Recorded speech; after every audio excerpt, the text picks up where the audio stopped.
जीवन के सफर में हमें संघर्षों का सामना करना पड़ता है, परंतु उन संघर्षों से सीखना और मजबूत होना हमें सफलता की ऊंचाइयों को छूने की शक्ति प्रदान करता है। सच्ची खुशियों का अनुभव वही कर सकता है जो संघर्षों का मुकाबला करता है। कभी कभी हमारी परीक्षा हमारी कमजोरियों को दिखाने के लिए नहीं, बल्कि हमारी ताकतों को खोजने के लिए की जाती है। असफलता का मतलब है सिर्फ एक नया अवसर, एक नया सीखने का मौका। असफलता हमें हार नहीं, बल्कि सीखने की दिशा में आगे बढ़ने की शक्ति प्रदान करती है। इसलिए असफलता को एक संज्ञानात्मक अनुभव के रूप में स्वीकार करें और आगे बढ़ें। यदि आप अपना सपना पूरा नहीं करते हैं, तो कोई और अपना सपना पूरा करने के लिए आपको काम पर रखेगा। सफलता इसमें नहीं है कि आपके पास क्या है, बल्कि इसमें है कि आप कौन हैं। आपको शुरुआत करने के लिए महान होने की जरूरत नहीं है, लेकिन आपको महान बनने के लिए शुरुआत करनी होगी। अपने लक्ष्यों को प्राप्त करके आप क्या पाते हैं, यह उतना महत्वपूर्ण नहीं है जितना कि आप अपने लक्ष्यों को प्राप्त करके क्या बनते हैं। जीवन के सफर में सफलता का सबसे महत्वपूर्ण तत्व है संघर्ष। संघर्ष और परिश्रम के बिना कोई भी आगे नहीं बढ़ सकता। जब आप संघर्ष का सामना करते हैं, तो आप खुद को समर्थ और मजबूत महसूस करते हैं।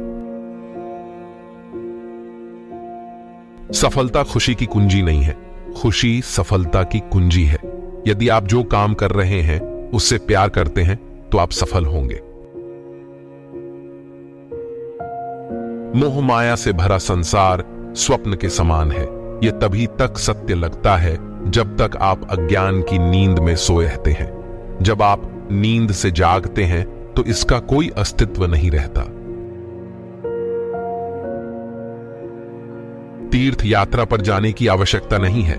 सबसे अच्छा और सबसे बड़ा तीर्थ आपका अपना मन है, जिसे विशेष रूप से शुद्ध किया गया है।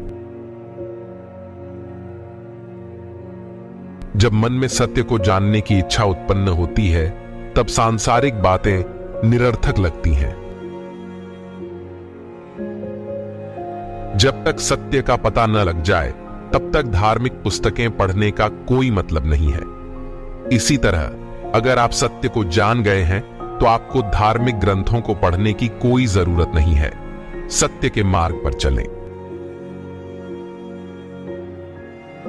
दूसरा सत्य यह है कि जब तक आप सांस लेते हैं, तभी तक लोग आपको याद रखते हैं। सांस के साथ ही आपके सबसे करीबी रिश्तेदार, दोस्त, यहां तक कि आपकी पत्नी भी दूर चली जाती है। सत्य की कोई भाषा नहीं होती। भाषा सिर्फ मनुष्य की रचना है, लेकिन सत्य मनुष्य की रचना नहीं है। यह एक आविष्कार है। सत्य को बनाने या साबित करने की जरूरत नहीं है, इसे सिर्फ उजागर करना है। बुद्धिमान का उद्देश्य सुख प्राप्त करना नहीं, बल्कि दुख से बचना है। आप कोई दूसरा लक्ष्य निर्धारित करने या नया सपना देखने के लिए कभी भी बूढ़े नहीं होते। जितना अधिक आप जानते हैं, उतना ही अधिक आपको एहसास होता है कि आप अभी बहुत कुछ नहीं जानते। जहां हृदय में सच्चाई होती है, वहां घर में सामंजस्य होता है। जब घर में सामंजस्य होता है, तब देश में एक व्यवस्था होती है। जब देश में व्यवस्था होती है, तब दुनिया में शांति होती है।